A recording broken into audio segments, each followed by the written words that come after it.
Testing. Uh-oh. Testing, testing. Uh-oh. Testing, testing. Testing, testing. Testing, testing, testing. 1, 2, 3. 1, 2, 3. Testing, testing. Testing, testing, testing.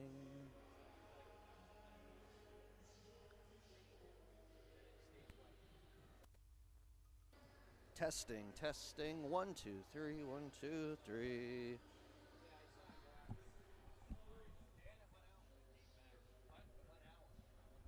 It's not picking up anything.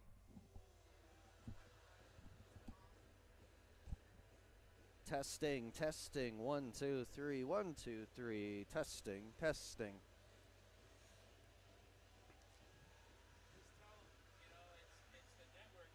No, no, no. I mean, like it's not coming through anymore. I just turned it back on. Testing, testing, testing, testing. 1, 2, 3. 1, 2, 3.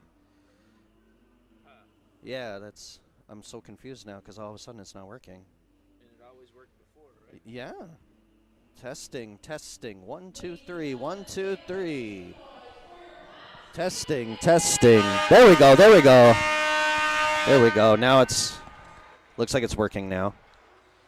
Testing, testing. 1, 2, 3. 1, 2, 3. Okay. I guess I'll just roll it.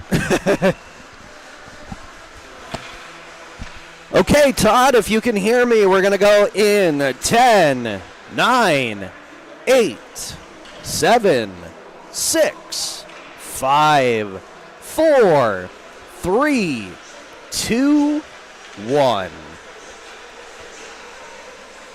Good afternoon, ladies and gentlemen, and welcome to everyone listening in on Mix 96.1 FM and watching along on the live stream at PotsdamBears.com.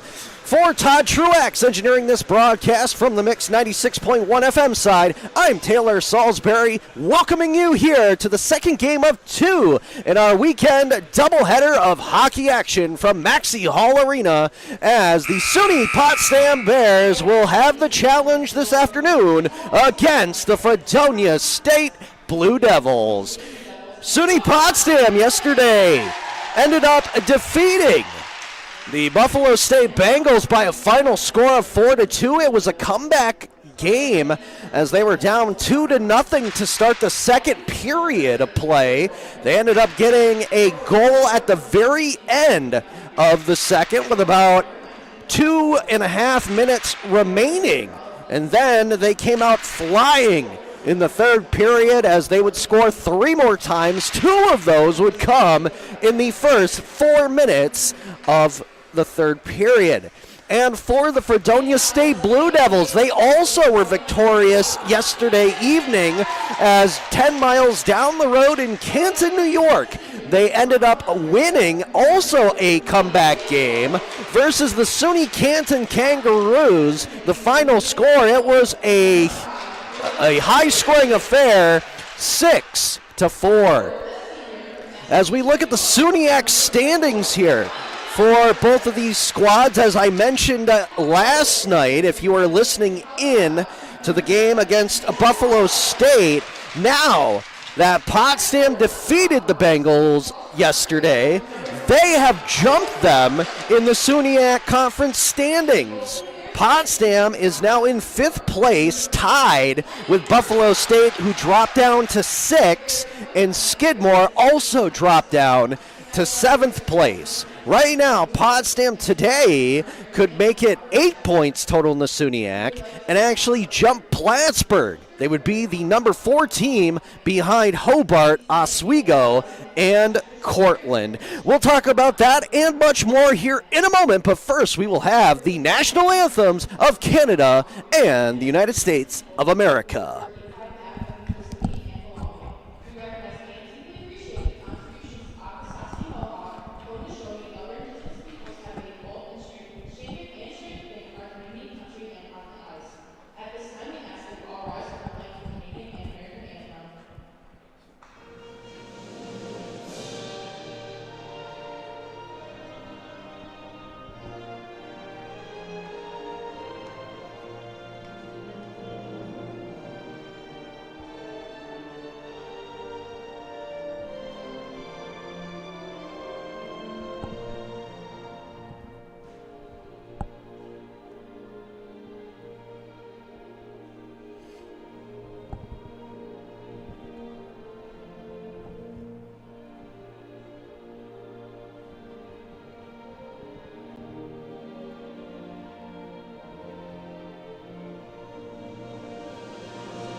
And now before we start the first period of play here and everybody starts to shuffle in after the anthems, we will go over the starting goaltenders here for this afternoon's contest. For the Blue Devils, it will be the senior, number 1, Charles Anthony Barbeau from St. Remy, Quebec.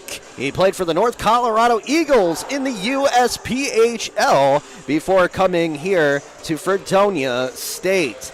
He is 5'10", 170 pounds. And as for the SUNY Potsdam Bears, it looks like it should be, yes, no surprise again. It will be junior goalie Lenny Pierno from Rochester, New York, former Richmond Generals goaltender.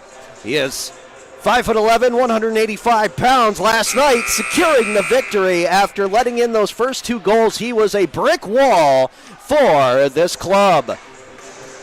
Fredonia State is coached by Jeff Meredith in his 38th season.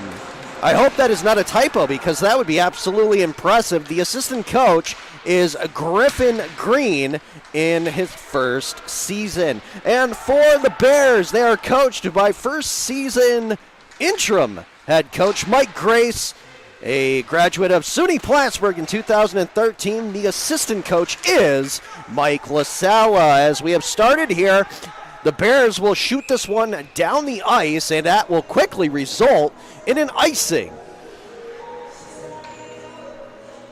If you are catching the live stream here on PotsdamBears.com, you will see SUNY Potsdam is in their usual white uniforms with maroon trim and numbers, and the Fredonia State Blue Devils are in the away blue uniforms with white trim and numbers, almost an homage to the Toronto Maple Leafs.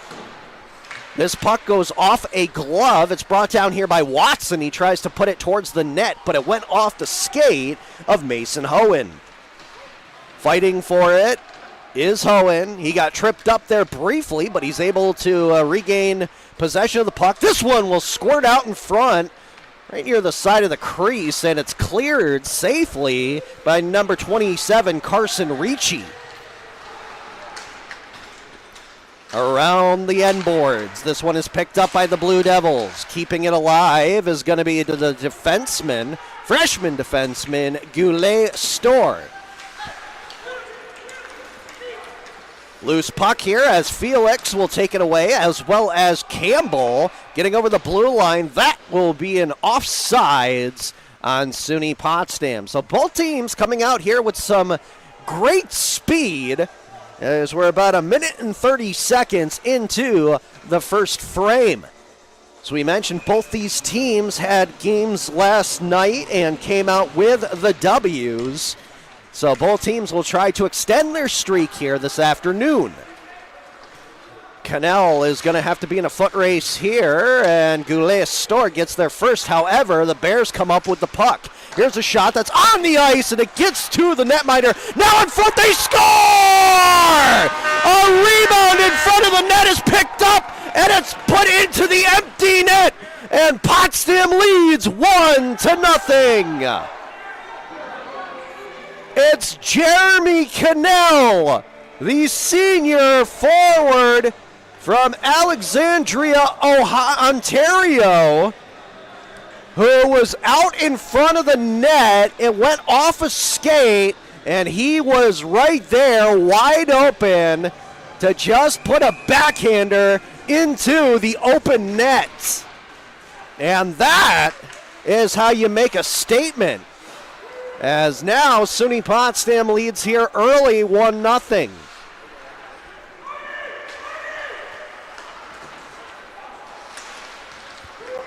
This one will go back down into the Bears zone. A beautiful hit put on there. Delhurt Wood got drilled by Dylan Schmidt. O'Brien, he's sandwiched, as well as Kilmurray. Bears trying to keep this one going in the offensive zone. They're showing a lot of aggression here, and Fredonia State is also trying to be equally as aggressive. in their own defensive territory. Dobbs will settle this one down. Looking across. Delhurt Wood. Watson will advance the puck forward. Getting to it first was Malmeister.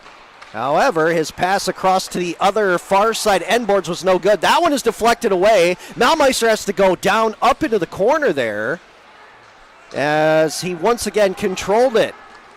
His pass that time was tipped away. And here's a shot towards the net and an easy kick save for Perno. At the blue line, this one is fired towards the net again, but wide by Gonzalez Lambert. Now Shrenka, his shot went off of a teammate at the top of the circles. Dobbs is going to curl away from the danger as the Blue Devils try to quickly change up a full sail line change. Getting in there. Ooh! A good chance as coming in strong was Krasnoyarov. However, he just missed the poke check. Otherwise, he might have had an easy chance on a breakaway to put this at a 2-goal game. Krasnoyarov kicks this one back. Rocco Siri picks it up in front of his net. He had to throw it across the ice. Campbell's pass to Klanow was deflected away. Now we have a little scrum going here as Felix tries to dump this one in. Successfully with the help of Max Klanow, he'll get this one back. Felix at the bottom of the circle on the far side could not get the shot away. He'll try to change up here as Krasnoyarov goes beyond the net. That went off the skate of Klanow in front of the net. Otherwise, he could have had a chance at a deflection. We saw plenty of those last night as probably about 3 or 4 of those goals that SUNY Potsdam ended up scoring came off of deflections or just, plays in front of the net through traffic. Loose puck is corralled here by Cameron. He got the puck up to the blue line. Backhand pass. That one is paddled away into the corner. Back to the neutral zone. Arnold kicks this one to the far side, and then that one is hammered in by Fortin. Jacob Hall trying to control this one as that had some heat behind it, but it will be picked up again by Fredonia. Perron will intercept this puck in the passing lane. Nicely done by number 18 in white and maroon. That will be tipped down the ice by Hall. However, they do say that it was tipped before it got over center ice. So that is an icing on Potsdam. As we were saying here, Potsdam is now in the 5th spot in the SUNYAC standings with that victory last night. And Fredonia also moved up. They were in the 10th spot, but after beating Canton, now the Canton Kangaroos have gone to the 10th spot, and Fredonia also hopped Morrisville, so they are in 8th. It's still anybody's contest, to be perfectly honest, in the SUNYAC, even in the top 3, as that one is going to be smothered for a whistle by Barbeau. Hobart right now undefeated in the SUNYAC. They're 6-0, 12 points total. Oswego has 10, and so does Cortland, as it looks like the records respectively for both of the teams is 5-1 and 4-2-1. Face-off one in the offensive zone here by the Bears as Malmeister with a nice stop on a dime move gets by his defender. However, his pass misses the intended target. That would have been Mason Hohen. Salas will pick this one up off the end boards. He got it up. It's going to go down the ice. Blue Devils pick it up here, as that is a leading pass left to right. The shot on Perno goes off the blocker and literally goes up and touches the top of the building here, and that one is definitely out of play.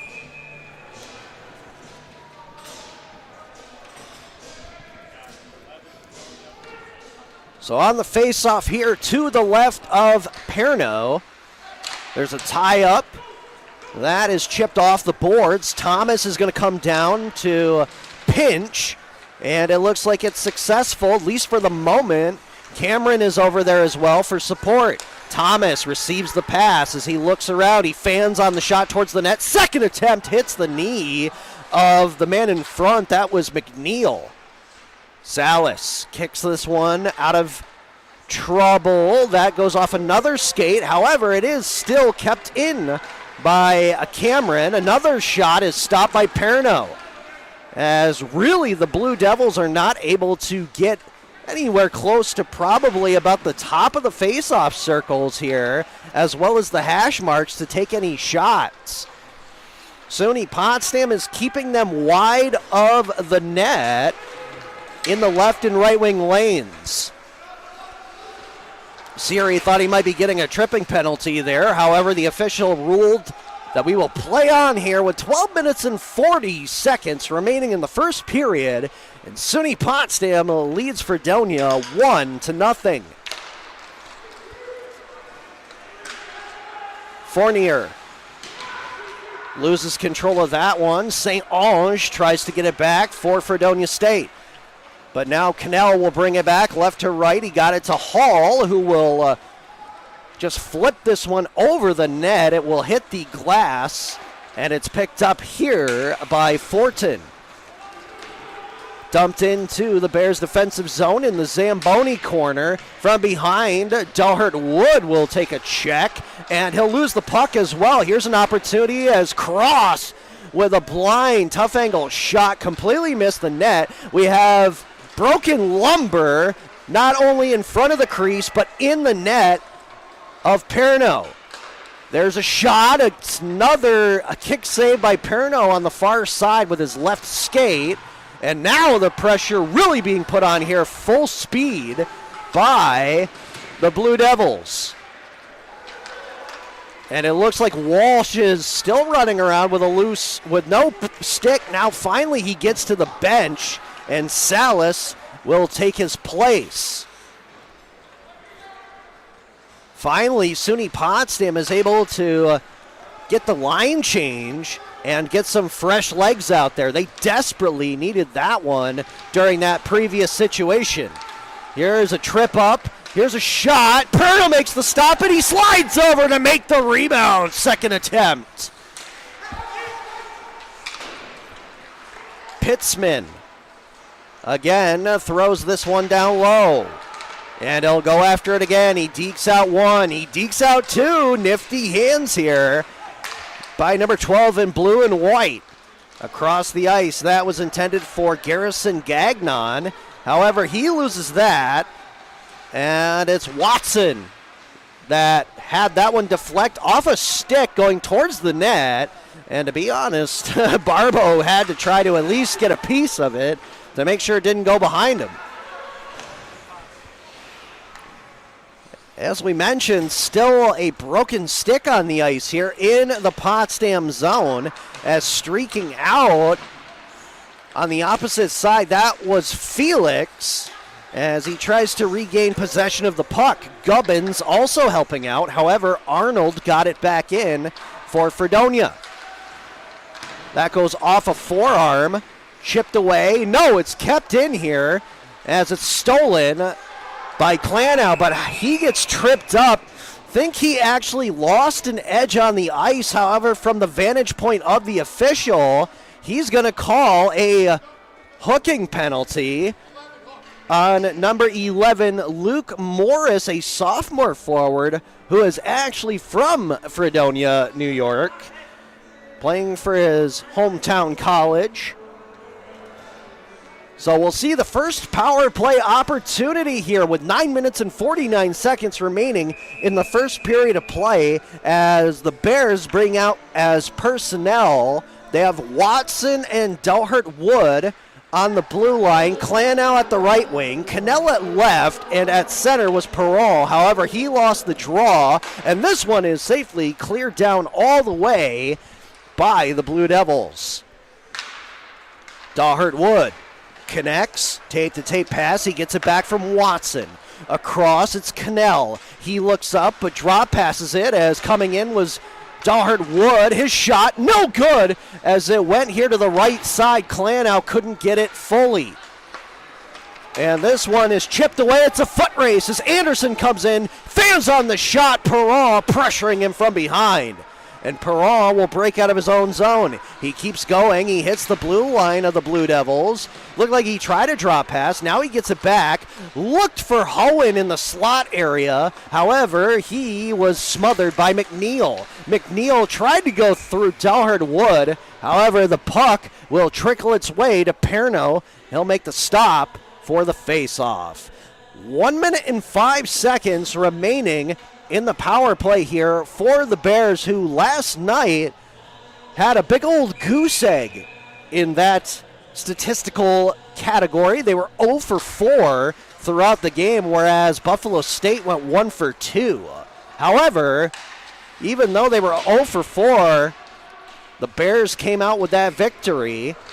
So maybe that's technically at this point a good omen for them. I mean, obviously, if you're up on the man advantage, you want to try to capitalize. However, at this moment, it seems like it works out for the Bears. Hohen with a shot, rebound, oh, in front of the net. It was Hall, but he couldn't get it.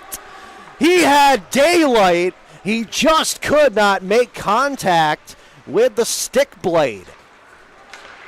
And now the Bears will try to come back here for one more rush on the man advantage. That one is slapped away. Nicely done by Cash Anderson, a freshman forward from Armstrong, British Columbia of Fredonia. Campbell, the captain, waits and gives it to Salas. Receives it back, advancing the puck forward. Picked up by O'Brien. Power play is over with. The Bears go 0 for 1 on the change out of the box. Here's Gavin Bloden, and his shot will go up deflected into the mesh. 7 minutes and 41 seconds remaining here in the first period as the Bears still hold on to this 1-0 lead. And Bloder is going to try to take another shot through traffic. Again, it goes off a body and into the netting above the glass. So both teams here will just reset at the same circle to the right of the Potsdam netminder. Perron will make sure Cross can't do anything with it. And taking it away, Dobbs passing it right to left across for Hall. He tries to beat out Fortin. His pass went through everybody, and it will be picked up in front of Fredonia's bench. They come back here 3-on-2. That shot goes wide. Salas trying to get the puck back from Cross as he throws this one down low. Again, a pass out in front in the slot area is no good. That goes off the skate of Salas. And the Bears and the Blue Devils decide to change up at the exact same time. With time and space, this will be Burfent. Dumps it in and goes after it. A couple players fall behind the net. That shot goes wide of Perno on the right side. Up to the blue line, it's Thomas as he will swing it back down. Around to the other way, it's Anderson trying to get away in the Zamboni corner from Will Walsh, and now Walsh is going to give him a bear hug. That pass, errant pass, goes through the legs of Thomas, and that will give SUNY Potsdam a reprieve so that they can get a line change here. Both teams starting to slow down a little bit here as we have kind of made our way past the halfway mark here. We got 6 minutes remaining in the first period. Malmeister back to Siri. Wrist shot goes off the shin, and coming back the other way is going to be Morris. His shot, stop! Great save by Perno. However, he has to slide back and do a spin at the same time to get back on the post. Luckily for him, there was the open net, but Cameron could not bring the puck down after the initial save by Perno. Krasnoyarov goes after this one as it went off the glass. That puck too far for the intended player. That was Schrenka, and Klanow will throw it back into the offensive zone. As he goes behind the net, it will come free back to center ice. Ricci to the opposite side. Donor will backhand this one in as the Bears try to break out on the regroup. They will do that as it's a pass for Felix, who is coming with a little bit of speed out of his own zone. Dahlhard Wood pinches. That one was unsuccessful, as again coming back the other way is Sam Schrenka. He'll take a check, did not get his shot away, and now he's tied up here with Klanow. Finally, they break apart, and he's going to go to the bench. D-to-D pass. It's Arnold. His shot towards the net goes off a skate. It's in front of the net. Finally, it's chipped up in the air and brought down by Felix. He comes away with it. He'll get pinned along the boards, though. He'll get supporting help there as Krasnoyarov was able to pick the puck back up. Less than 5 minutes remaining here in the opening period, as it is still a 1-0 lead for the Bears. Cannell gets the pass, and looking to give it back quickly was Hall, but it went off a skate of a Blue Devils player. I believe it was Anderson. Salas back up to Hall.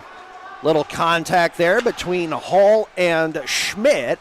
That one is going to make its way all the way to the Bears bench. Campbell hopped off and throws it around the boards. Hall picks this one back up. He'll try to cycle it down low in the corner. However, the communication was off between him and Perron. Siri takes his man out of the play. That's a delayed offsides on Fredonia State. And then Perron gets hit from behind by Fronier. And yes, it should be a penalty, or are they just going to call the icing here?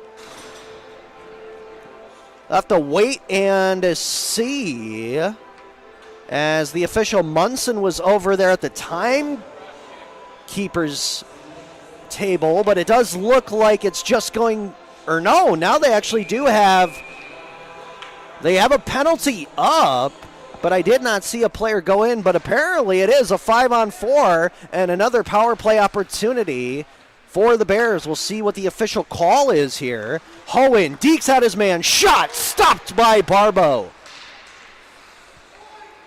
The number. So it's a cross-checking call against number 20, Matthew Fournier. Second opportunity here for the Bears as they are 0 for 1 on the power play. This one is knocked out of the offensive zone by Morris. Hohen will have to backtrack with the puck. He gives it to Malmeister as he will curl below the goal mouth of Perno. Malmeister brings it back on the right wing lane. Hohen looking to pass back to Campbell, but that is deflected off a stick by Anderson. Nicely done on the PK. Campbell again will just slow this thing down as Schrenka and Anderson collide. They are teammates. That looked like it could have been a delayed offside, but here's a tip in front of the net, and it goes right into the stomach of Barbeau. A tremendous chance there for SUNY Potsdam to go up by 2 goals. Like I said, I thought it may have been a little bit offsides. However, the officials thought not, and they are closer to the action than I am, as the faceoff will come now to the left of Barbeau. Whistle blown here, and it looks like we're going to have another penalty. It's a hooking call this time. Let's take a look here. It looks like it's going to be on SUNY Potsdam, and that one will go to Matthew Perron, the senior forward, as he will sit here for 2 minutes or less.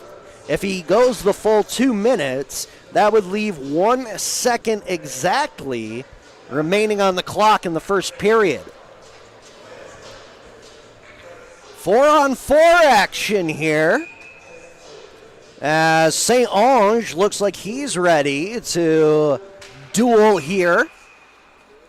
And it was Peyton Felix. The official did not like how it went down. So they are going to reset here. And it looks like they aren't going to try to put another extra second back on the clock. They're just going to let it go. As Felix and St. Ange do battle down low. Siri came up with it briefly. However, now it's stolen by Ricci. St. Ange on the right side of the post. Perno puts his stick out. That could be a tripping call, to be honest. Perno loses his helmet as St. Ange and Siri went over the top of him from behind. So that will move the face-off to the opposite side on the left of the cave entrance, so to speak, of the Bears netminder. 1 minute and 39 seconds remaining on the clock, and actually now it's showing 1 minute and 39 seconds remaining on Perron's hooking penalty. So at this point, it probably would just be the end of the period once he's out of the box. At the top of the crease, Campbell will get the vulcanized rubber and advance the puck forward. Kilmurray snaps it towards the net. That went off the stick of Barbo, and he's taking no chances as he covers it up. In 3 seconds, Fredonia State is going to have Fournier come out of the box, and we'll have a power play opportunity here for about 1 minute and 18 seconds. There it is, as he will quickly change up with Cameron off the bench. But with the puck now, it's Lambert. In the feet of Morris, ill-timed pass, comes out in front, top of the circle, wrist shot. What a save! Flashing the leathers, Perno! You want to talk about a hot glove? Perno definitely has had that since the very start of the second period last night. Trying not to obviously trip him up here, but he's been just amazing. As we now have 1 minute remaining in the opening period, the puck will now come out here over the blue line in front of the Bears bench. Oh, wow, the linesman Camp almost took a puck to the face as he tried to avoid that clear down the ice by Potsdam. Cameron trips up, but he will get help from McNeil. McNeil stops on a dime, curls, and will leave that pass there.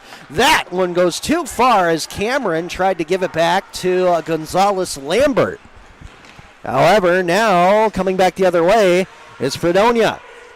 Pass to Lambert at the point. That goes off a skate. He kind of has to try to come back for it, and nicely done by Hohen to tip that one out at the last second. 10 seconds remaining. Hohen steals this one away, puts it in front of the net, and Kilmurray could not get the composite on it. Here's a shot towards the net, right into the breadbasket of Perno. The penalty's over. It's killed by the Bears, and that finishes the first 20 minutes of play here at the Maxey Hall Arena. What great action we had, as going into the locker rooms, the Bears have the lead over the Blue Devils, 1-0. Both teams still have plenty of energy after playing last night. Obviously, SUNY Potsdam was here, but that turnaround can be very quick on the weekend. And the Blue Devils ended up having to travel only 10 miles, but again, those late nights, especially when you get off the ice at 9:30, 10 o'clock, and you got all that adrenaline going, can be a burden. However, right now, SUNY Potsdam is showing their mettle as they're up here 1-0. Haven't reviewed the goal yet, so there may be a change. So it looks like there may be a change on the official goal right now. They're looking at it on video review. So we will actually step aside here for our usual intermission timeout, and then we will come back in 10 minutes time with your first intermission report. The statistics. We'll look at your out-of-town scoreboard here on this Saturday afternoon, and we will also tell you about this next week's upcoming games. We will be back here shortly on Mix 96.1 FM and PotsdamBears.com.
All right, Todd, we're going to come back in 10, 9, 8, 7, 6, 5, 4, 3, 2, 1.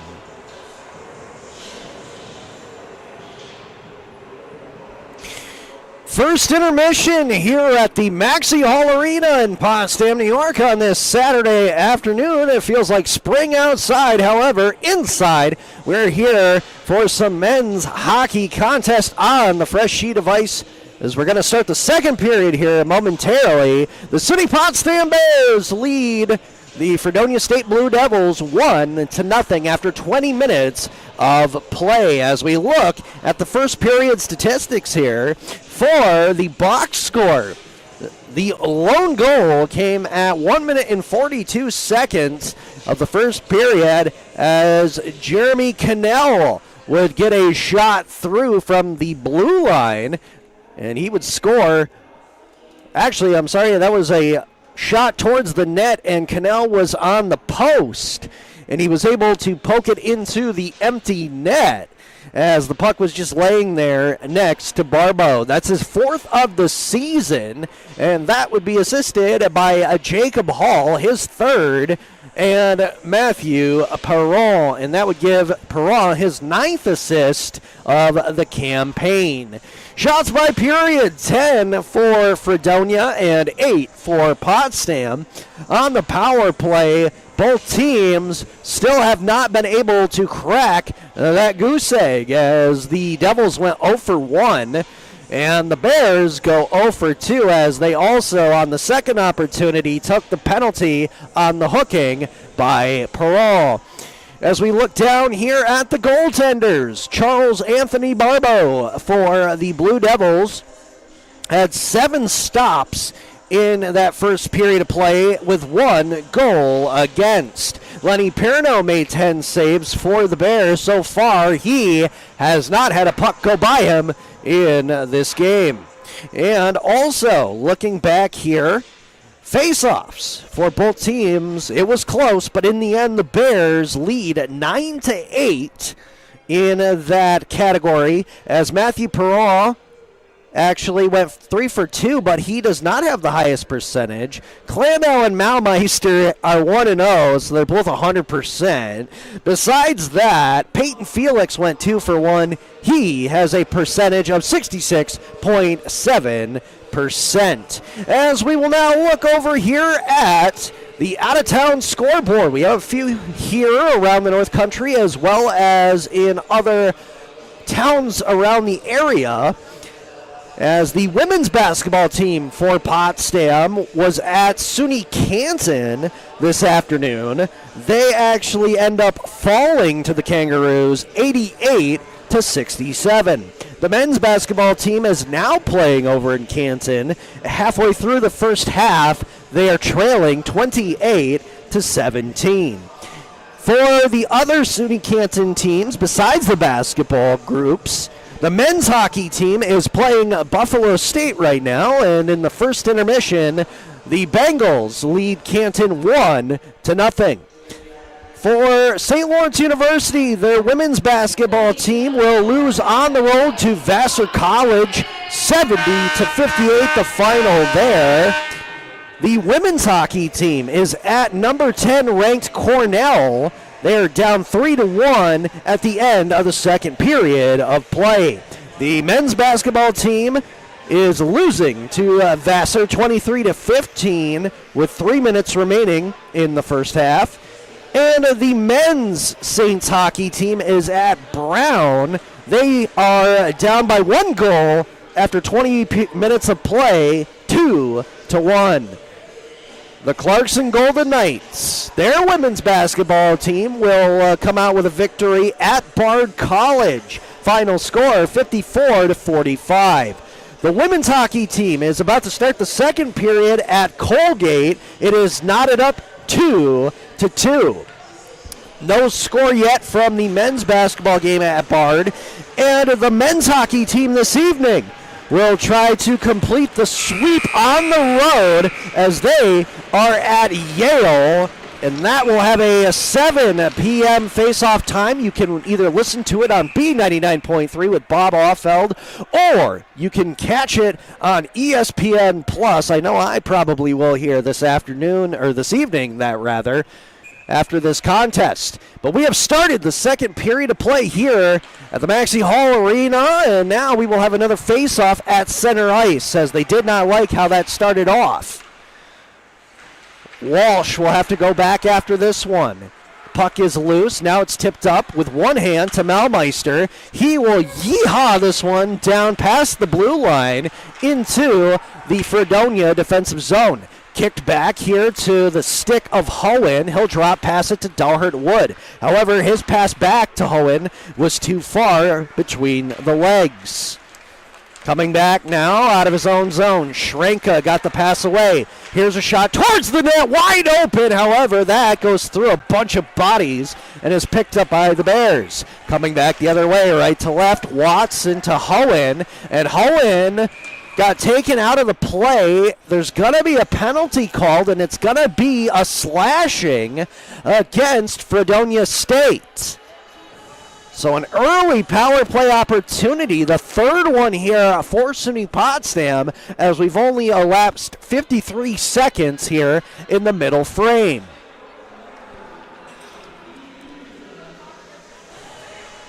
Face-off will be to the right of Barbo's net. It is Perrault, Clanow, Cannell, with Dahlhurt, Wood, and Watson on the defensive line. Dahlhurt Wood will cradle this one and stick handle to the point. Fake the shot, got it to Watson. Drop passes, Perrault swings up. Now across, looking for Watson was Dahlhurt Wood. Was in his skates, however he's able to regain possession. Perrault across Dahlhurt Wood with a one-timer, and it was a big one. However, it missed the post. Perrault. Cannell back to Dahlhurt Wood, fakes it again, trying to give it to Watson on the right wing side, down low, now curling out in front, here's a shot, Clanow is stopped by the pad, it's loose, it goes underneath the body of Barbo, and he's able to fall backwards and make sure he covers it, because there was a lot of pressure coming in from Potsdam State. Nicely done on the power play. Both teams will get a line change in here as we have a minute 21 remaining on the power play. And the penalty to Sam Schrenka, a sophomore forward from Berun, Czech Republic, if I'm saying that right. Always nice to see different players from around the world come up here to our little town in the North Country of New York. Krasnoyarov had a pass that went off the skate of Malmeister. He was able to kick it back to Campbell. Campbell got it across, and here's Malmeister. And he'll try to curl. He has to come back up to the blue line to make a new play. Setting up shop. Campbell looks across for Malmeister. Couldn't get the shot away as in front of him was Anderson. He got it across for Hohen. His shot is blocked, and that one is shot down the ice by Goulet Store. Still about 30 seconds remaining on the scoreboard here for the power play. Chipped back out to the neutral zone. Campbell flips it across to the far side, and Hohen will slap this one in. To the Zamboni corner they go. Perrault is in there with Arnold as well as Pitzman. Hall trying to help him out as well as Hohen. 2 seconds remaining on the power play as it expires. Out of the penalty box came Anderson, and he'll deflect this one over the penalty box into his own bench. SUNY Potsdam will now go to 0 for 3 on the power play here, but they still have a 1-0 lead with plenty of time remaining in the second. We have a few updates here on SUNYAC Conference men's hockey games going on. As we mentioned, Buffalo State right now leads SUNY Canton. Hobart College, the undefeated number 1 seeds right now, are up 3-0 on SUNY Morrisville with 16 minutes remaining in the second period. And the other two games will have 7 p.m. starts. That's Plattsburgh State at Skidmore College, and Cortland is at Oswego State. The puck is pinned up along the boards. They give them plenty of time to try to pry it free. However, finally the official has had enough of that and blew the whistle. So the faceoff will be to the left of Lenny Perno. Looking as cool as a cucumber. Faceoff looks like here is going to be won back by the Blue Devils. Passed across. Here's a shot towards the net, and that goes off the trapper of Perno. He doesn't get enough of it to actually cover it. And another shot that's kicked away by Lenny. On the half wall, Felix gets it to the blue line, but that's as far as it will go. Thrown back down low. Perno tries to play the puck, and it was thrown towards the net. He had to slide back in to the top of the crease to cover it up for a faceoff. A dangerous chance there as the Blue Devils almost tied this game back up.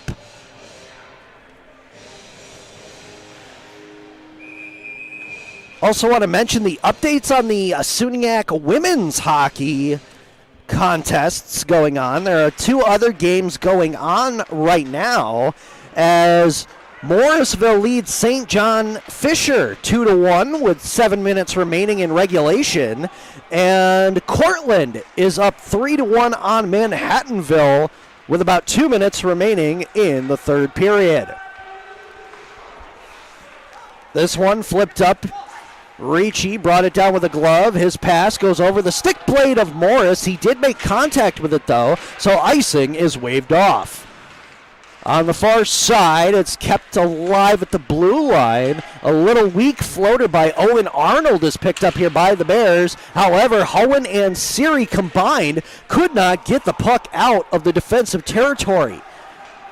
Fortin beats his man. That was Malmeister. Shot towards the net is knocked aside again by Perno. And here's another shot. Incoming! And again, it's a glove save by Lenny Perno. Tremendous play by the goalie here.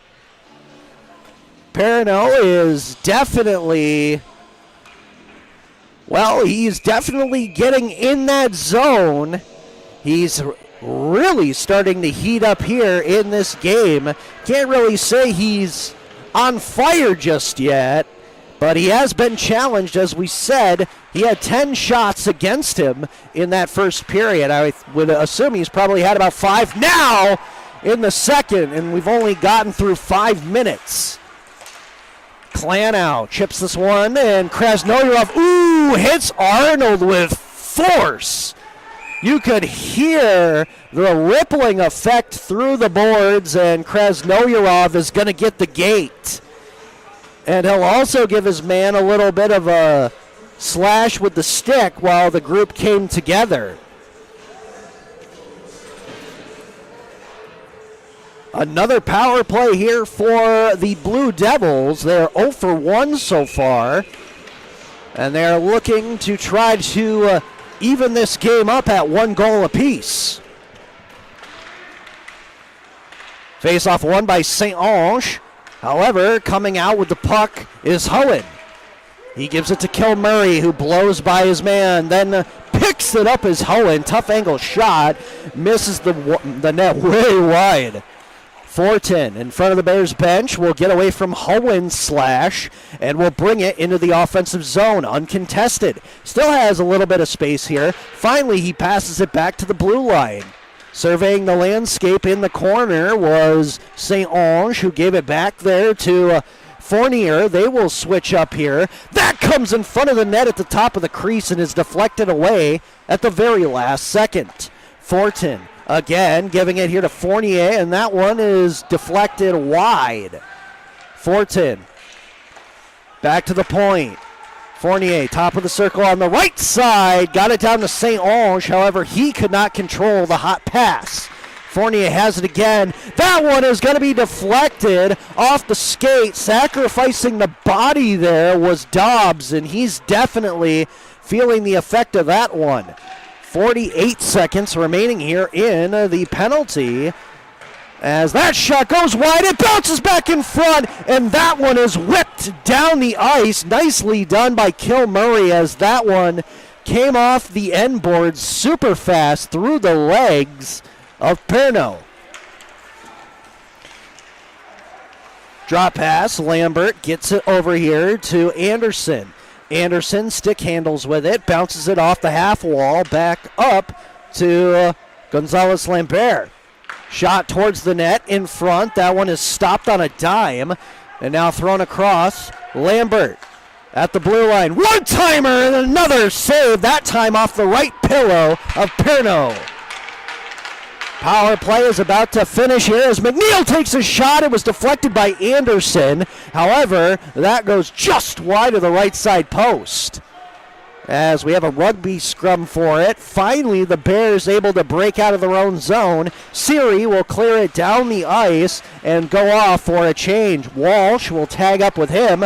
Malmeister also out here now with Perron and Watson. Thomas in there. Perron lost his stick, and he was able to trap the puck in between his skate in enough time to finally make the official blow the whistle. And we will have the face-off to the left of Barbeau. 12 minutes and 16 seconds remaining here in the second period of play as SUNY Potsdam still leads 1-0. Perrault loses that face-off. This one is going to be ringed around the boards to the opposite side. Icing is waved off. Both players' sticks explode there on that hit behind the net. Don't know if that was just brute force or if it was a weird angle. However, this one is stolen away. Malmeister drops it back. The third player in is Delherwood. Wrist shot towards the net. Barbeau with a good save.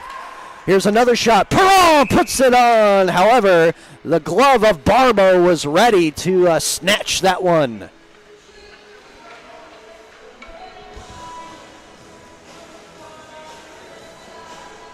Thank you again, ladies and gentlemen, wherever you are, for listening in here on Mix 96.1 FM or watching the live stream on PotsdamBears.com. We thank you each and every time that we are broadcasting here for Potsdam Bears Sports. For Todd Truax engineering this broadcast on the Mix 96.1 FM side, I'm Taylor Salisbury. Also want to give a shout out, not sure if he's listening right now, but my partner in crime and color commentator, former Potsdam Bears coach John Horn. John, if you're out there, missing you this weekend. We'll miss you next weekend, actually, as well. Can't wait to have you back up here in the broadcast booth. That one is going to definitely be offside by a skate or two on Fredonia. Little jostling after the whistle there by both teams. It's getting a little heated here. Still anybody's game halfway through the second period of play. As the Bears here on the long change period will decide to take the final line change there late. Bring out Campbell, Siri, Hall, Cannell, and Perrault. Hall, wrist shot goes right into the logo of Barbeau, and he makes sure that there's not going to be a rebound there for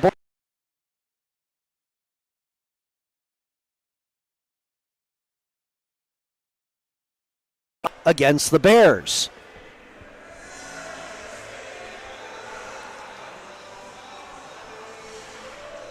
So if Potsdam were to win this game, by all rights and purposes, as long as Plattsburgh doesn't win their game this afternoon, they should take over that, I believe, the fourth place spot in the SUNYAC.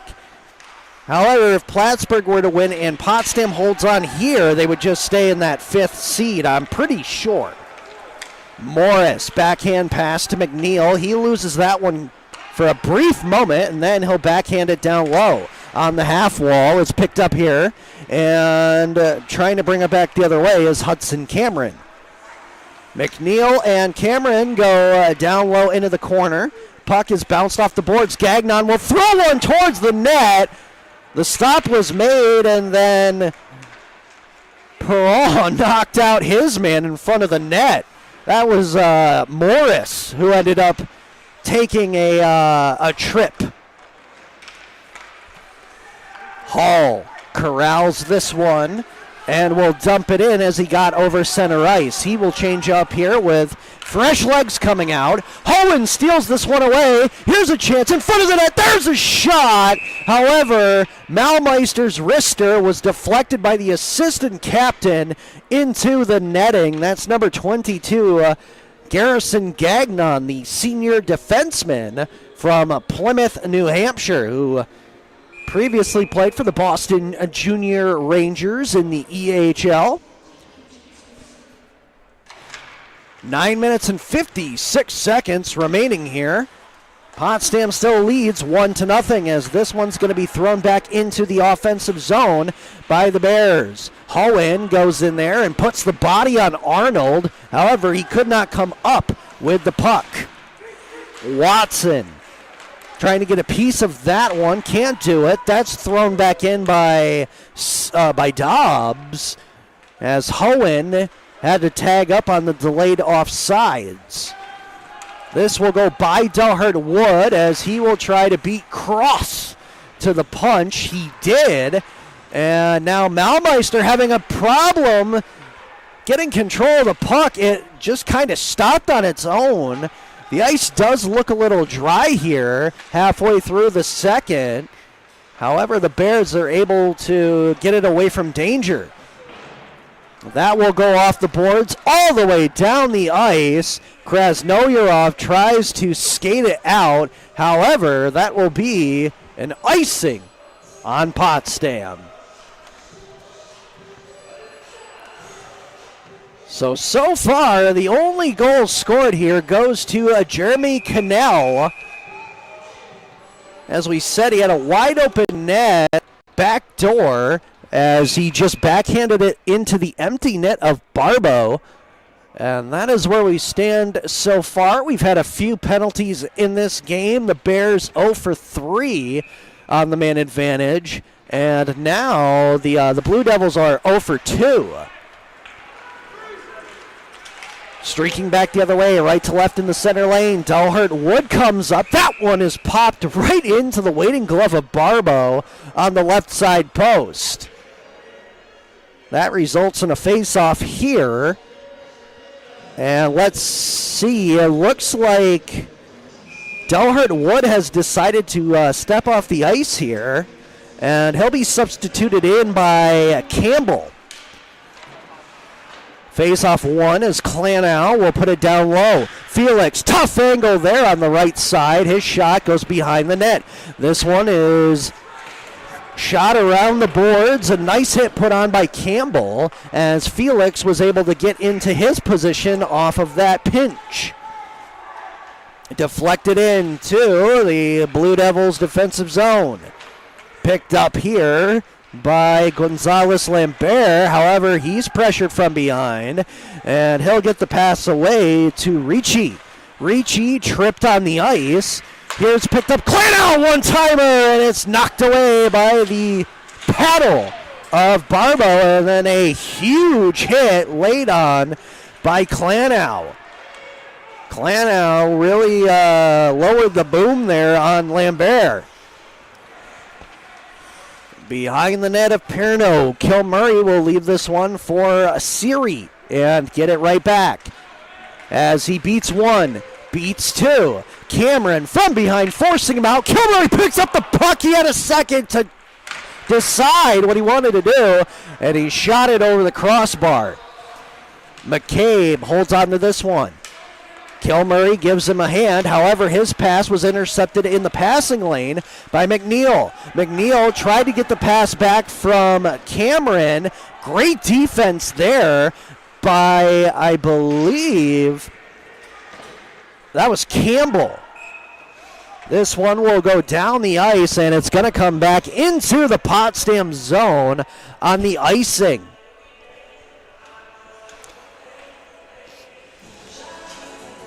Second period here has seemed rather long, as we still have about 7 minutes in change remaining here.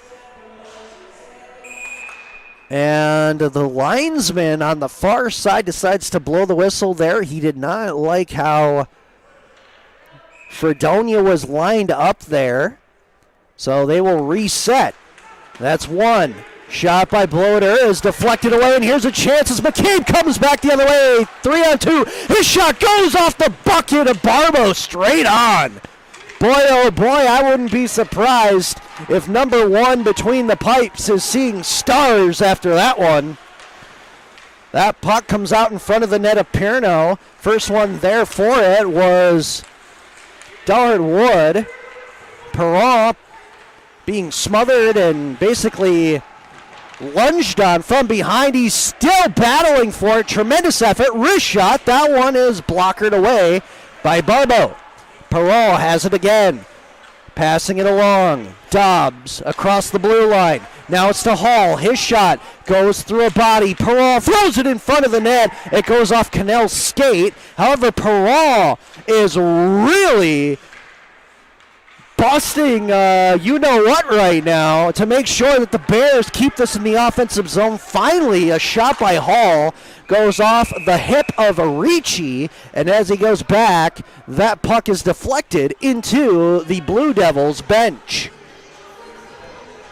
Tell you what, tip of the cap there and a nice hearty hand clap for Matthew Perrault, because he had a tremendous shift there in the offensive zone.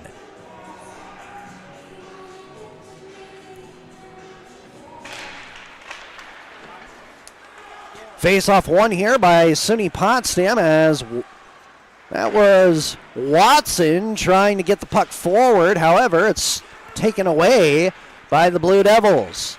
Here's the second opportunity to get out of their zone. They do that time as Walsh is able to dump the puck in. Walsh thought about coming down. He decided to stay on the blue line. That is poked away, thrown in front of the net. Now in the slot area, Malmeister loses that one. It's thrown back to Dallard Wood. Wrist shot towards the net is knocked into the corner by Barbo. Good stop. Dallard Wood will give it to Hohen. He backhands this one around the boards into the corner. Down low, Malmeister and Hohen trying to keep it alive. Dallard Wood has that one chipped by him. However, it's coming back down here into the Fredonia State defensive zone.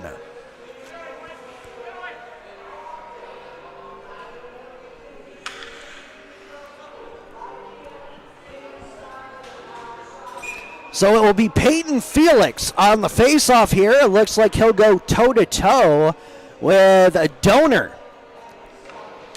And he'll win this one back. Campbell controls it. Pass went off the stick of Krasnoyarov. He could not control it. And this one again thrown down the ice. However, this time they say not delayed icing. Krasnoyarov cherry-picking at the blue line. Will get the pass. Now he gets it to Klanow behind the net of the Blue Devils. Couple players in there, Gagnon, Thomas, and Morris. Finally, it's poked free here and coming back the other way. Morris will get this one. Stopping on a dime. And now, during the play, Perno gets a collision here in front of the net.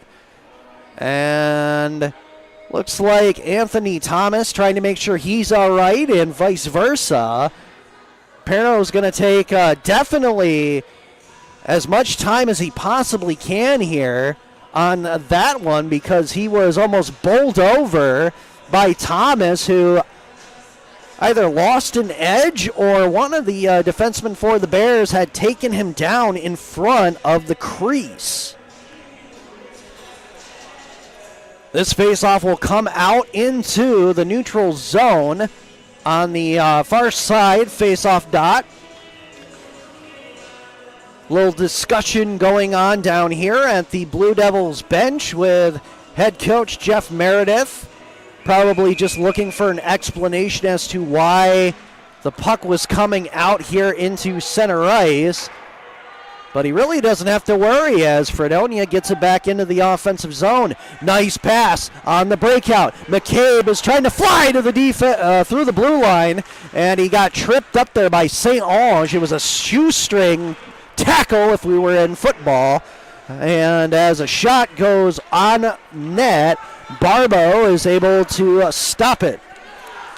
St. Ange keeps going with the puck as he gets away from Salas. And now he avoids a hit from Dobbs, not once but twice. Trying to throw this one out in front was Fournier. And now he had to put it back down low. SUNY Potsdam comes up with this one. That's intercepted away. Salas finally gets it back, though, for the Bears. Fournier is going after it. Got it to Ricci. Ricci comes down from his perch there, so to speak. His shot is stopped by Perno. And they will try it again. Dobbs has that one knocked away, and he'll take a sacrificing body check in the corner, delayed off sides, as that one was thrown on net by the Blue Devils. Less than 3 minutes remaining here in our second period of play, and the Bears still lead 1-0. Ricci throws it up the boards. Errant pass picked up. Ooh, Hohen will take a good hit. Oh, Kennel smacks into the boards. Schrenka.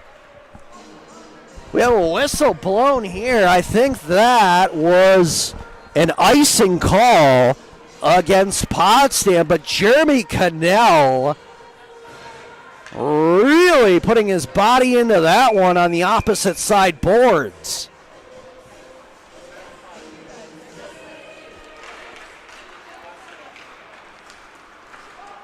This is Hall.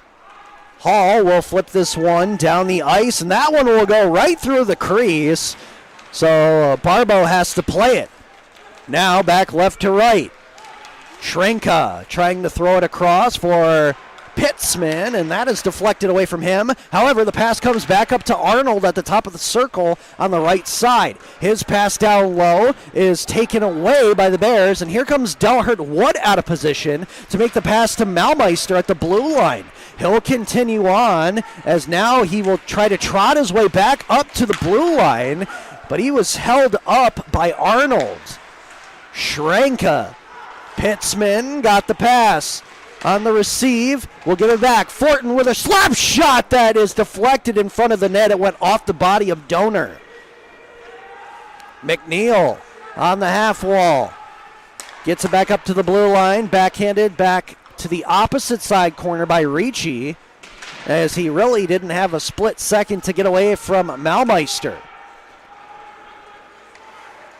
At the point, another shot is blocked here, that time by Mason Hohen. He is trying to get back into the play. You can definitely tell he was feeling the effect of that one, as that will go over the shoulder of Lambert down the ice with about 1 minute remaining in the second period of play. Krasnoyarov misses that one as he was in the passing lane. It made it to its target, which was McNeil. McNeil whips it around the boards. However, this one is going to come back out. Klanow leads the march. Klanow throws it down into the Zamboni entrance corner and will go after it. He gets some support there by his cast. That is Felix. Felix trying to get away from Lambert. He cannot. However, Siri's going to take a slap shot. It had some spice on it, and it was knocked away by the stick of Barbeau. On the half wall, it's brought out by the Blue Devils. Coming back 3-on-2. Cameron looks. There's a shot. Rebound deflection. And Perno makes another tremendous save. And now Perrault trying to hit Hall in stride. Perrault, backhander. Barbo was sliding backwards into the crease. And then a late hit as Felix is knocked down on the play. That's Hall. Perrault takes exception to that as it was Gonzalez Lambert who took a cheap shot there after the whistle. And it looks like they're going to take one player aside, matching minors for roughing. It will be Gonzalez Lambert and Perrault. Fortunately here for the Bears, Hall is back up on his feet and he looks to be okay. He'll remain out here for the final 3.9 seconds remaining here in the second period.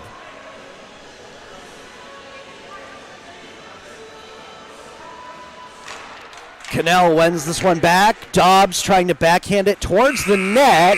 The horn will sound as he whiffed not once but twice. And that concludes the second period of play here at the Maxey Hall Arena. And the Bears still lead the Fredonia State Blue Devils 1-0.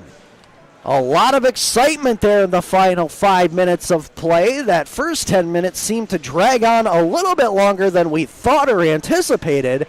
However, in the end, the puck stays out of the net on both sides for both squads. And we are going to take a break here, and we will return in about 10 minutes' time to give you your second period statistics, your updated out-of-town scoreboard, and we will get you set and tell you about next week's games here at Maxey Hall and SUNY Potsdam. So stick around because we will be back here on Mix 96.1 FM and PotsdamBears.com.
Okay, Todd, we're going to come back in 10, 9, 8, 7, 6, 5, 4, 3, 2, 1. Welcome back, ladies and gentlemen. If you're listening on Mix 96.1 FM or watching along on the live stream at PotsdamBears.com, thank you wherever you are listening or viewing across the sound waves. We are through 2 periods of play here at the Maxey Hall Arena in men's SUNYAC ice hockey competition. And currently, right now, the Bears still lead the Fredonia State Blue Devils 1-0.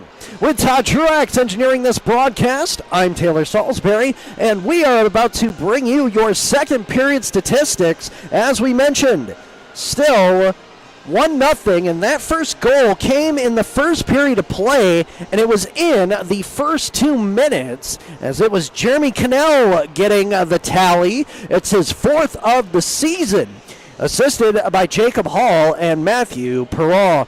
In the second period, the Blue Devils would edge out the Bears in shots 14-13. So total, they have 24 now, and in the 2 periods combined, SUNY Potsdam has 21. Both teams still unsuccessful on the power play, as Fredonia would go 0 for 2, Potsdam is 0 for 3, and we still do have 1 minute and 57 seconds remaining on those matching minor roughing calls that were made in the last 3 seconds of play to Perrault and Gonzalez Lambert.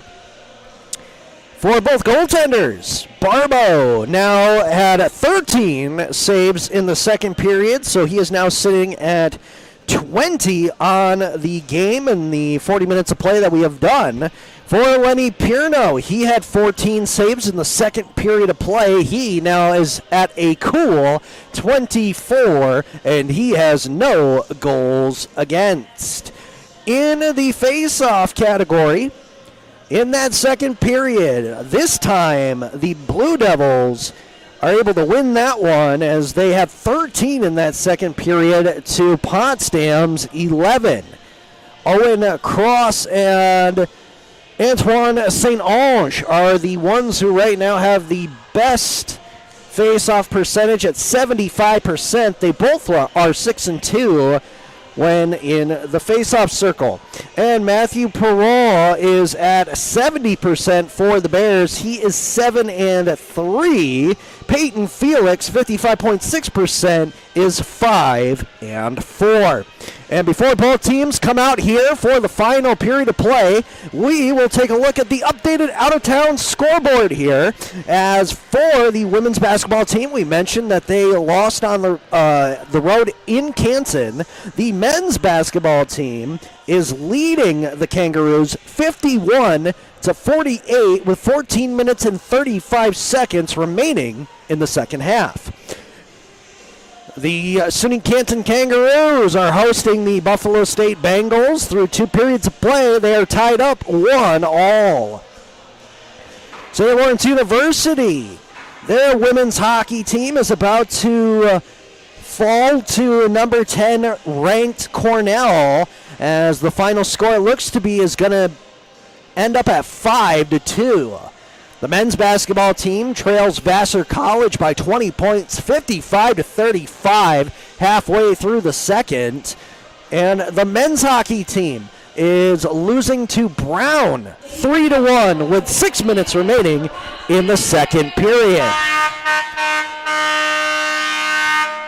As we have the horn and the Bears coming back out here on the ice, we'll also mention that the Clarkson Golden Knights women's hockey team also will lose 5-2 at Colgate. The men's basketball team is trouncing Bard College 60-38 with 11 minutes remaining in the second half. And again, the men's hockey team for the Clarkson Golden Knights will be taking on Yale in Connecticut at 7 p.m. this evening. You can listen to that on B99.3 FM with Bob Offeld, or you can watch it on ESPN Plus. And also, we will look in here at the beginning of this period for the updated Suniac hockey scores. Let's see if we can squeeze in one or two here before the puck drops. In the third period, with 18 minutes and 50 seconds remaining, Hobart has a commanding lead on SUNY Morrisville, 5-0. As the face-off has happened, we are back in play here for the third period at Maxey Hall. As Arnold will bring this one in for the Blue Devils. He'll pass it back to the defense. Fortin now has to try to get away from pressure from Malmeister. He will try to use his body to his advantage, and nicely done, can give a pass to Owen Arnold. Getting away from a check there, and a pass, a hard one across for Fortin. Does make contact with the stick. Fortin still has it as he dekes out Malmeister. Takes the shot. Hohen had to go down for it just to make it go wide of Perno. This is Morris. Wrist shot. Ooh, that one is going to hurt in the morning as it hits Campbell. Not sure where. However, he's gingerly skating back to the bench. That shot is wired wide by Hohen, as he will also go to the bench for the change. 50 seconds remaining here in the matching minor penalties to both of these clubs, and 19 minutes remaining in the regulation play. Potsdam still leads 1-0 as Fournier brings this in and will pass it to St. Ange. However, he has to go down into the Zamboni corner. Fournier bails him out. From behind, he'll take a few whacks from Dalhart Wood. Dobbs pins up St. Ange, and here comes back Jeremy Cannell, the man who has scored the goal so far. His shot went off the leg of Ricci, and then he's going to take a shoulder-to-shoulder bump. Dobbs at the blue line, skates down, wrist shot wide, rebound through the crease, it's loose. Oh, and then it ends up coming up to the blue line, but Dobbs will hold on to it. Across for Dalhart Wood, his wrist shot on the ice, skipped away. And the Bears still have control of it. Shot again towards the net, this time by Hall. However, Barbeau is up to the task. Fantastic offensive prowess here in the first 2 minutes of play being put on by the Bears. However, they just could not cash in on their chances, and they're only still leading by 1 goal. And to be honest, Barbeau is really helping his team out because it could be a lot more here. That goes off a skate, deflected, and chipped off the glass. Back to center ice. This one is quickly thrown back down off the end boards. Perno stops it with his stick for Salas, and now Salas advances the puck forward. That one misses Krasnoyarov. However, Klanow beats the icing call. Great individual effort by Max Klanow. Krasnoyarov now on the left side. Ooh, wow. That shot looked like it was going to be heading for the top of the net, and Barbeau had to make a very awkward stop with his glove. It almost looked like the back of his arm was off the hinge, so to speak.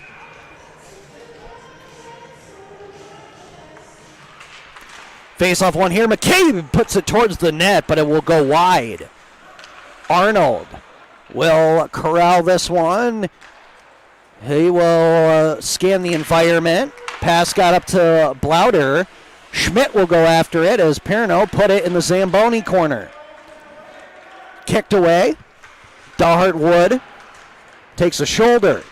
Cross battles that one away from Kilmurray. His pass goes through to the opposite side boards here in front of the Potsdam bench. and this puck is bobbling and bouncing all over the place as O'Brien takes it away from Arnold. Can he get it in front of the net? No, he just decides to sacrifice the body. Watson comes in to help out. However, the defense was changing, so that came back out to the neutral zone. It's fired back in by Salas, and the Blue Devils will try to break out of their own zone once more. Cutting into the middle.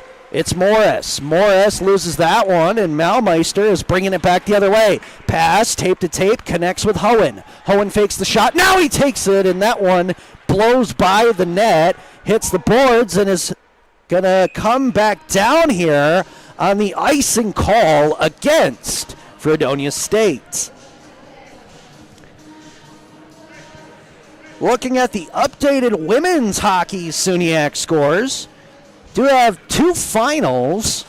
Cortland ended up defeating Manhattanville, final score 3-1.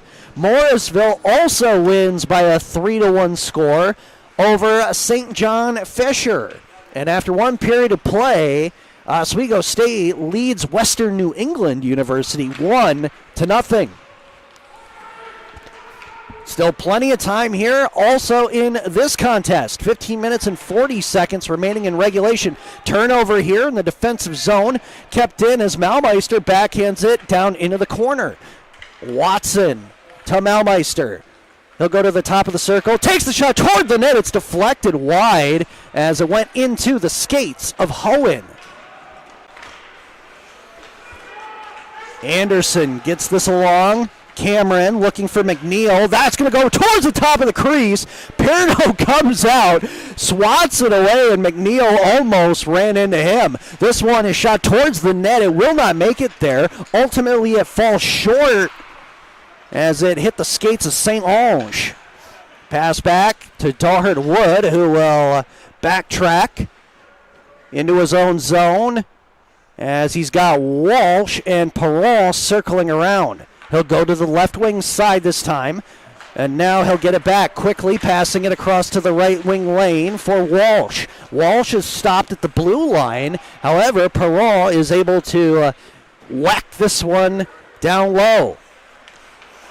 Here's a flip pass that goes too far for Anderson, and Daughterd Wood tries his luck with this one. The hang time fooled everybody and is brought back down in the faceoff circle.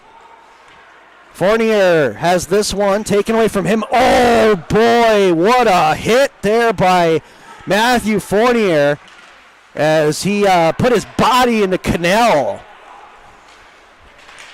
Anderson will race for this one, and Salas slithers away with the puck. However, it did not get over the blue line. The Blue Devils keep it in the offensive zone. Wrist shot through traffic, and Perno stops it in the stomach.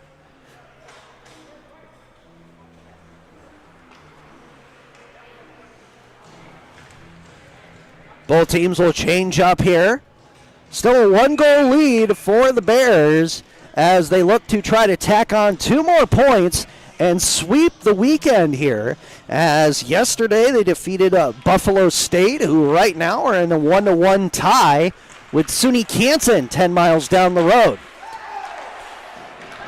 There's a delayed penalty coming up here, as I believe that was Dobbs that got tripped up. Klanow has it, drop pass to Krasnoyarov. However, he makes one too many moves, loses control of the puck. It is tipped by Fredonia State, and now the penalty will be called. It looks like it will be number 15 for the Blue Devils. That is Dylan Schmidt, the 6-foot forward junior from Sun Prairie, Wisconsin.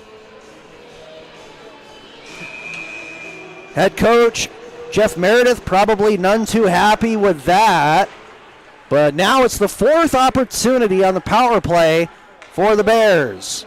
Will 4 be the lucky number? I know that's my lucky number, but let's see if Potsdam can answer the call. Hall, Hohen, back to Campbell. Campbell to Hohen. A stick was lost by a Fredonia State player, and now it's thrown in the corner. Whistle is blown, and they're going to call interference on Jacob Hall for shooting the stick over into the corner. Boy, oh boy, I haven't seen that one. Typically, if you break your stick or if you throw your stick on your own out of your hands, you'll get a penalty. But for them to do that seems to be kind of a little petty on my honest opinion. So that will end the fourth power play chance for Potsdam, as we will now again skate for a side. Penalty actually will go to Krasnoyarov, not Hall. Krasnoyarov is 22, Hall is 23. And they play on the same line, but Salas will throw this on target towards the net. However, Barbeau easily takes it away. Couple bodies go in on the half wall. Ringed around behind the net once more of Barbeau. It's Arnold trying to bring this one out as he gets by Melmeister. And he'll keep going. Now using one hand to get away from Dobbs. Dobbs will wrestle him behind the net to take him off the puck and out of the play. Dobbs now has this one. He looks up, down the ice. He'll give it across for Salas. And with a little bit of stick handling, finally he tries to rip this one towards the net as he goes off for a much-deserved change. 33 seconds remaining in the penalty here to the Blue Devils. 52 in the penalty to Krasnoyarov as Felix threw that too far away from the stick of Watson. Fredonia trying to come back. They go through center ice. Ricci, the first one back for this puck. He's hit from behind by Siri. However, he's able to squeeze himself through a hole there. Campbell's going to try to get it back. Watson has this one go right onto his stick. He was waiting for it. And now coming back the other way is Kilmurray. He gets over the offensive blue line. Oh, he had Cannell going in for a stride towards the net. He decided not to take it. He kills a few seconds off the penalty kill, and then they shoot it down the ice. That was Delhart Wood to end the short power play here for Fredonia. Both teams still unable to score on the man advantage. Thomas rips that one towards the net. It went off the skate of Walsh, no problem. Klanow came up with it and will chip this one away. He'll skate after it down into the corner. However, he'll lose control of it. And now coming back right to left is Cash Anderson. Anderson has that one poke checked away. Donor gets it back over a cross. That one goes past Anderson and Fournier. So the Bears will now break out of their own zone. O'Brien with a burst of speed gets by Shrenka. Gagnon is back there now. O'Brien is boxed out as that one goes off the skate of Shrenka, and he will backhand it back into the neutral zone. 10 minutes and 9 seconds remaining now in the third period of play as SUNY Potsdam still leads here in this men's hockey game 1-0. Shrenka in over the blue line, avoids a check there by Krasnoyarov. Perron is going to bring this back the other way on the breakout. Back pass, Hall to Perron, wrist shot, that goes off the leg of Thornton, who falls down to the ice. Almost looked like he had a tire blowout on that one. But now he has control of the puck again. It lobs this one, Pitzman losing that one quickly. Krasnoyarov comes back and picks it up. However, his pass to Felix went off a body. Siri has to flip this one in, and it hits the official in the back. Whew. And now the puck squirts free out in the slot area. Somehow Fredonia State's able to keep it going forward. And now Gonzalez Lambert will dump this one behind the cage of Perno. Once again, this time it's Cross. He'll try to come out with a tough angle shot. That one goes wide. Lambert to Ricci. Ricci is knocked from behind, and here comes Watson going back the other way. Decides to wait. However, Malmeister is now back in the picture with Hohen. Back pass. Hohen will take that one away as he scrapes it with the stick. Walsh had that one go off of Cameron. That should be too many men. That should be too many men as it went off the body of Cameron. However, I think the official is just going to blow the call dead and have the face-off be right here in the neutral zone. Yes. It'll be right in front of the Blue Devils bench, and if I am interim head coach for the Bears, Mike Grace, I would be up in arms about that one because it went off the body of a player who literally just got off the bench and his substitution was still technically not there. There was a thunderous hit put on there as Hall got knocked down. He's going to have some bruises in the morning, that's for sure.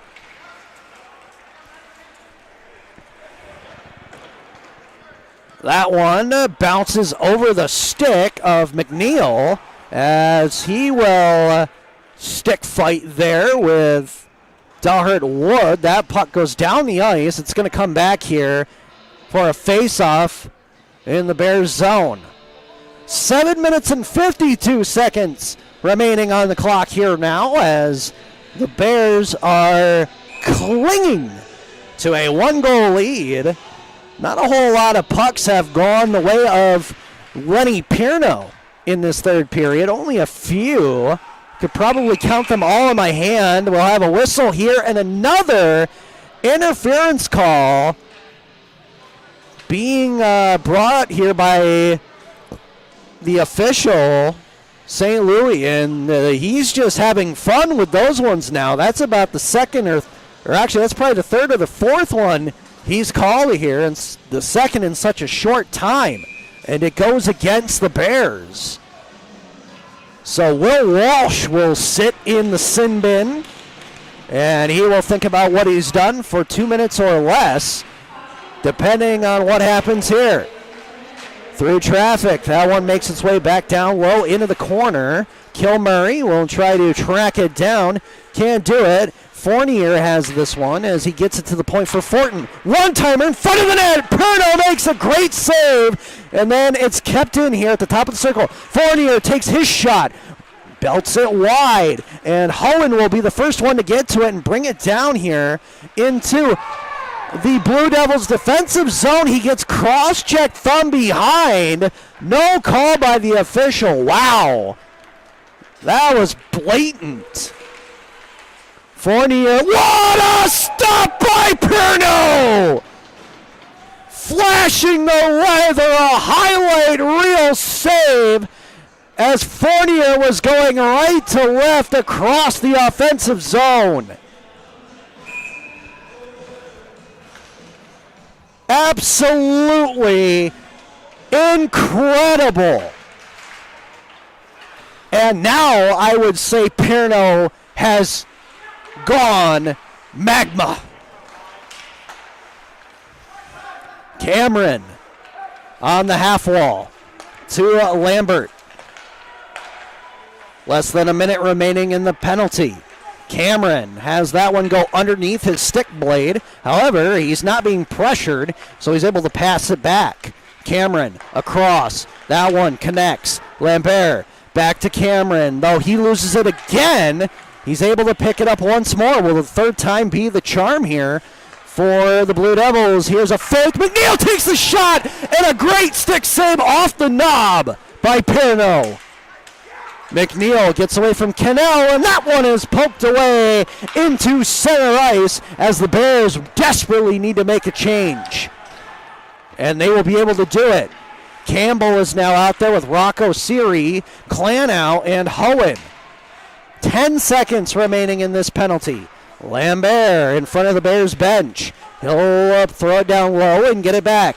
Trying to go across, maybe a one-timer. No. That one through the legs of Morris, slapped away. Anderson will let this one rocket towards the net. However, it went into the Zamboni corner, and again, nobody has been able to score on the man up. We're back to 5-on-5 aside. 5 minutes and 30 seconds remaining in regulation. Campbell gets the back pass off a bounce. This one is stolen here. Using the body to his advantage was Blauder. However, that one is knocked away from him as Watson tries to go back the other way. Gets the pass from Kilmurray. Kilmurray has to go in there as it looked like Watson got knocked down behind the play. And again, nobody saw it, and he is having a little bit of difficulty as he was sprinting towards the bench. Fournier gets over the blue line. However, his pass is swatted away from Donor. Cannell takes it away, looks up, and will skate with it. Now he will dump it into the offensive zone. Going after it, the first one back is going to be Donor. Anderson had control of it briefly, and then it's taken away from him. Here's a pass up from Perron. That one goes towards the net as Dalhart Wood wanted to stop at the blue line and not try to go down low. With speed, Shrenka gets away from Krasnoyarov and Walsh. Dalhart Wood, the third body in there, able to take the puck away. However, he'll lose this one. Ricci tries to take a slap shot, and his stick just bursted into two. I don't even think he really got a shot off. However, this one is going to go down the ice and be an icing against the Blue Devils with 3 minutes and 55 seconds remaining in the third period. Potsdam still up 1-0. And just like last night, in the game with Buffalo State, you have to wonder whether or not Coach Meredith will take that timeout here sooner rather than later and also decide to pull Barbo for the extra skater. Campbell tries to dump this one in. It went off the partition and was brought down. Ooh, that one had a lot of rocket sauce on it. Gagnon let it go, and Perno made the save. It was a headhunter, though. Across the ice, east to west. Campbell picks this one up. He's got Siri, and Siri's got plenty of time. His pass is deflected in by Watson, so no icing called. Watson will go after it. Play resumes. Dobbs to the right wing side. Hohen hit Watson literally with the pass, and that one went down below the pipes of Barbeau. 2 minutes and 25 seconds remaining here on the clock. St. Ange is called late on the offside. I don't think he was too happy with that call. However, this one will come back here right below myself here in the Crow's Nest. Looks like it's Perron, Cannell, Hall, Dalhart Wood, and Dobbs out there. Hall will bring this one back in a foot race. Got a stride for stride here with Arnold. His shot snapped wide. That wrist shot had steam behind it. However, Hall could not find the back of the net. Chipped along here. Morris will try to go after. Perno comes out of his net to play it.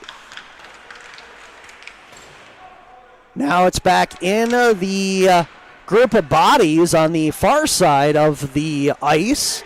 Dobbs comes free with it. Cannell looks on. That one is kept in on the blue line by Fredonia. Nicely done, as there's about $1:38 remaining here.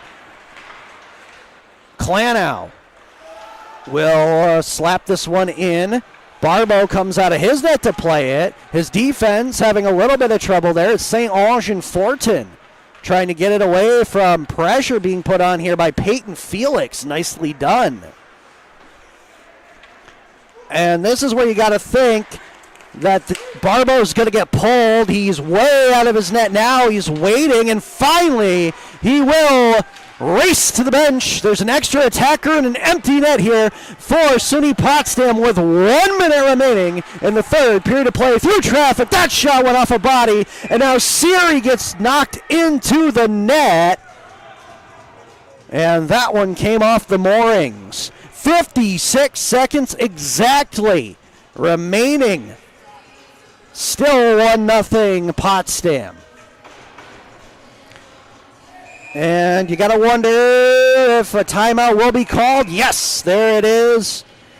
Coach Meredith has called it for Fredonia State. So while we have a moment, we're going to try to look back in here at that Buffalo State SUNY Canton game that was going on and see if we have an update on that. It looks like they are still tied 1-1 with 8 minutes and 35 seconds remaining in the third period. That's quite a story for Buffalo State, who really started out strong, and now they have lost 4 straight with that loss last night here at Maxey Hall, and right now it's not looking too good for them as they keep dropping down the SUNYAC standings. Hobart still leads by a large margin on Morrisville, 8-1, 3 minutes and 23 seconds remaining in the third. And as we mentioned, 2 more games this evening. Plattsburgh State is at Skidmore, and remember, if Potsdam wins this one and Plattsburgh loses to Skidmore, then by all intents and purposes, Potsdam should jump. Plattsburgh State this one knocked down the ice, and it will just trickle over the goal line and come back on an icing. And the other game is SUNY Cortland traveling to Oswego State for a 7 p.m. tilt. Face-off to the left of Perno. And it looks like this time head coach Grace and assistant coach LaSala for the Bears will call the timeout. So I think we're in a little bit of basketball territory here in the final minute of play. Both teams taking their timeouts to strategize and make sure they have the right personnel out on the ice. It's been a fantastic game. To be honest, both of the games here this weekend at Maxey Hall have been stellar in terms of entertainment, suspense, and just overall fun. As letting you know here as I go back, there are going to be a few different games here coming up this upcoming week at SUNY Potsdam. There will be basketball doubleheaders on Friday and Saturday here at the Jerry Welsh Gymnasium. As you can hear the boards being slammed here, both teams are hoping for something good to come their way as that goes down into the corner. Morris trying to get away from Siri, and Siri comes out with this one, but he's going to lose control of the puck. He'll try to swing back up to the blue line and steal this away. It's still loose. Put down back into the corner with 18 seconds remaining. St. Ange backhands it down low with the cycle. This one's going to come around. That goes off a skate into the crease. It's loose. It's still there. Top of the circle. St. Ange took the shot. The official saw a hand pass and blows the whistle with 9.1 seconds remaining. Oh, that got awfully close as that went off the skate of Anderson in front of the net. He is jawing with the official, 2 officials at this point in time, and he needs to be careful. Also want to mention the men's ice hockey team will be at Skidmore next Friday, and the women's ice hockey team will be here against Chatham University, a 7 p.m. start. You can hear that on Mix 96.1 FM, PotsdamBears.com, as well as coming down to Maxey Hall. 5 seconds remaining. This one goes towards the net. It's loose in front, chipped away. The horn sounds, and that will end the game as the Bears are victorious. Final score 1-0, and Perno walks away with the shutout. A valiant effort in the very last waning moments of the third period by Fredonia. They were trying to push back as hard as they could. It was relentless. However, that hand pass really hurt them in the final 10 seconds of play. It had to come out to center ice. And then they just could not get in front of the net to get a shot off on Perno. So SUNY Potsdam sweeps the weekend in SUNYAC play, and that will really help bolster their standings here, as they will be again on the road for next week's games. And now let's go over the post-game statistics here as the team goes to center ice to salute the crowd as they skate back to the locker room. In the end, the only goal scored was back in the first 2 minutes of play. That went to Jeremy Cannell, his 4th of the season, assisted by Jacob Hall and Matthew Perron. Shots in the third period. Fredonia once again comes out, not by much, 8-6. That gave them a grand total of 32 to Potsdam's 27. Both teams ended up taking 4 penalties, and both teams would go 0 for 4. For Charles Anthony Barbeau, in the 58 minutes and 54 seconds he was on the ice, he had 6 saves in the third period. He ends up with 26 saves overall, 1 goal against. Whereas Lenny Perno had to stop only 8 in the third period, and he comes up with 32 saves, a whopping 32 saves in the shutout this afternoon. And then looking at the face-offs in the third period, Potsdam ran away with it 11-5 in that third period alone. Mason Hohen would go 10-10, a 50% average. Matthew Perron, 66.7%. He was 8-4 on the faceoffs. Peyton Felix also 8-5, 61.5%. And for the Blue Devils, Owen Cross went 7-4. He had a percentage of 63.6%. Behind him was Antoine St. Ange, 6-5, a 54.5% average. SUNY Potsdam will now go to 7-7 overall on the regular season, 4-3 in the SUNYAC. And for right now, at least, they hop Plattsburgh until we get a result in that game this evening.